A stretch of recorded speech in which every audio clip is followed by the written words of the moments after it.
Formas de apresentação da história. A conversa. Vocês já pararam para pensar que quando a gente vai contar uma história é preciso pensar em muitas coisas antes de fazer isso? É preciso se preparar para fazer a narração acontecer? Pois é bom antes de contar começar com algumas explicações anteriores, porque isso vai evitar interrupções. Chegue dizendo quem você é, converse um pouco com quem vai te escutar. Ouça um pouco dessas vozes, conheça um pouco, não é, o grupo que vai trabalhar com você. Explique, previamente algum termo que precisa, ser narrado para eles, ser explicado melhor para eles, para que se compreenda melhor a história.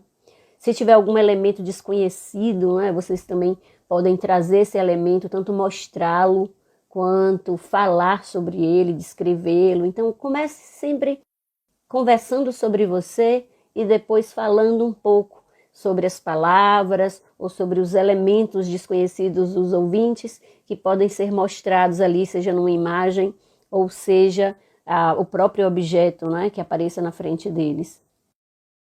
Ainda pensando na conversa. Por que a conversa é importante? Porque ela estabelece uma empatia indispensável para uma boa contação. Quando você chega conversando, falando um pouco sobre quem você é, buscando escutar o grupo que está no seu entorno, que está ali te escutando, você começa a estabelecer uma empatia. O contador de histórias é essa figura que todo mundo já espera, com muito afeto. Mas se ele chega falando um pouco sobre ele, se ele chega perguntando como é que o grupo está, ele abre a empatia, um canal de empatia com o outro, não é? E isso faz com que o narrador também conheça melhor as crianças para quem ele vai narrar. Qual é aquela criança mais elétrica, não é mais sapeca, aquela que tem mais dificuldade de se concentrar, aquela que está sempre conversando com quem está do lado. Não necessariamente porque você vai separar alguma criança ou porque você vai chamar a atenção dela antes, mas porque você vai olhar para ela quando você for contar, porque você vai dar uma atenção ainda mais bonita para fisgar esse ouvinte para você. E essa conversa também que antecede, não é, a contação de histórias, ela também dá a oportunidade às crianças para falarem. E aí você fica conhecendo um pouquinho de cada uma antes de entrar na narração. E isso acontece com os adultos também, né? A gente também para numa roda em que há adultos e crianças e a gente escuta esses adultos também, que a gente aprende a conhecer um pouquinho sobre esse ouvinte que está do outro lado e que vai soprar o barco para que a nossa história vá longe. A narrativa. Bom, vamos contar a história. Antes de contar a história, o que eu preciso saber? Eu preciso conhecer o local da contação e quem é que vai me escutar. Então eu preciso saber qual é o lugar que está ali, que eu vou realizar essa contação de histórias, se esse lugar tem uma acústica boa, se eu preciso de uma caixa de som, se tem muitas coisas passando no entorno, que vão tirar a atenção daquele grupo. Então eu preciso saber onde eu vou contar, qual é o lugar que eu vou contar e eu preciso saber para quem eu vou contar. Quando eu estiver com o grupo, já perto de mim, eu preciso sentar as pessoas em semicírculo, numa posição muito descontraída. E é muito importante que todo mundo que esteja sentado veja o contador de histórias, veja a contadora de histórias, Existem espaços, principalmente salas de aula, em que a gente tem uma pilastra no meio da sala, em que a gente tem alguns objetos que atrapalham a visão. Tenham sempre o ouvinte por perto. Tenham sempre o ouvinte numa posição, mesmo que seja um auditório grande, numa posição em que ele consiga te enxergar e consiga te escutar. Bom, a narrativa. É hora da história.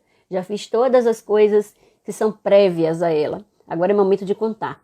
Então, se houver muito barulho, é melhor introduzir a história cantando.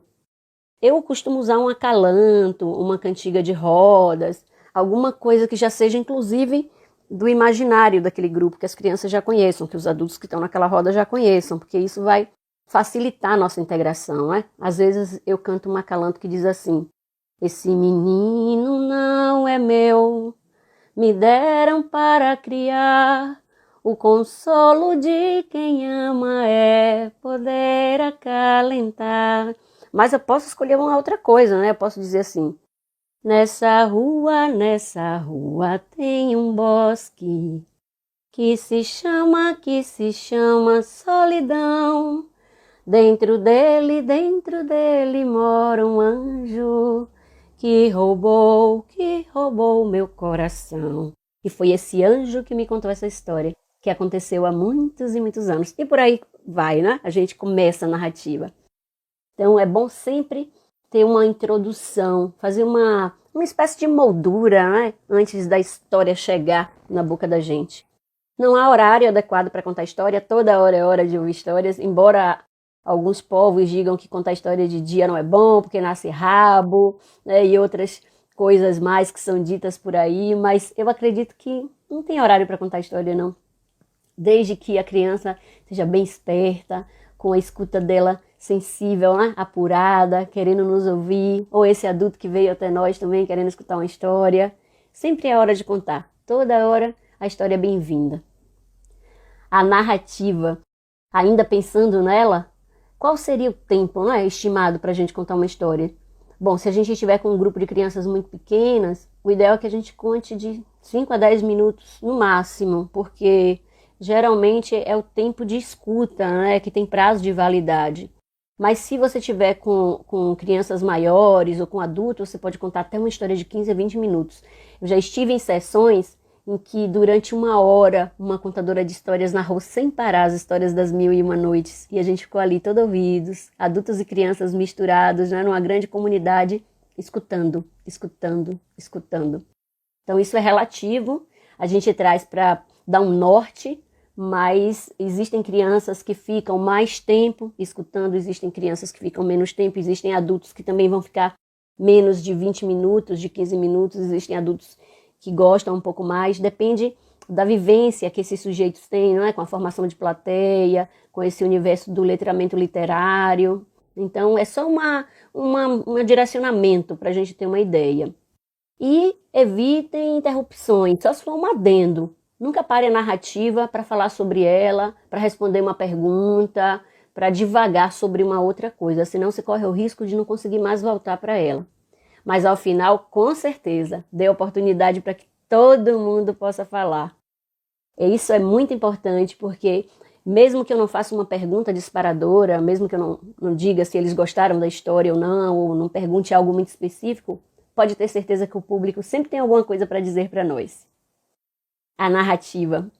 Depois da narrativa, o que a gente faz? A gente deixa todo mundo à vontade, comentar sobre a história, dizer o que cada um pensa sobre, sem uma regra, né? Sem apontar o dedo para quem vai fazer isso, sem querer uma única resposta. Cuidado com o perigo da história única, como diz a Mamãe Ashid. Não proponham questões interpretativas, né? Não peçam para os meninos responderem o que foi que a Branca de Neve comeu, o que fez com que ela ficasse dormindo, como foi que o príncipe conseguiu acordá-la, nada disso.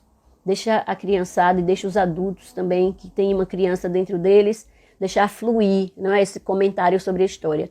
E dê um tempo para que o ouvinte reflita, deixa aquele tempinho de silêncio quando acabar a narrativa, para que todo mundo se coloque do jeito que quiser, da melhor maneira possível. Assim vai ser possível, não é, que a gente construa uma roda, uma sessão de contos, uma roda de contação de histórias de uma maneira muito proveitosa.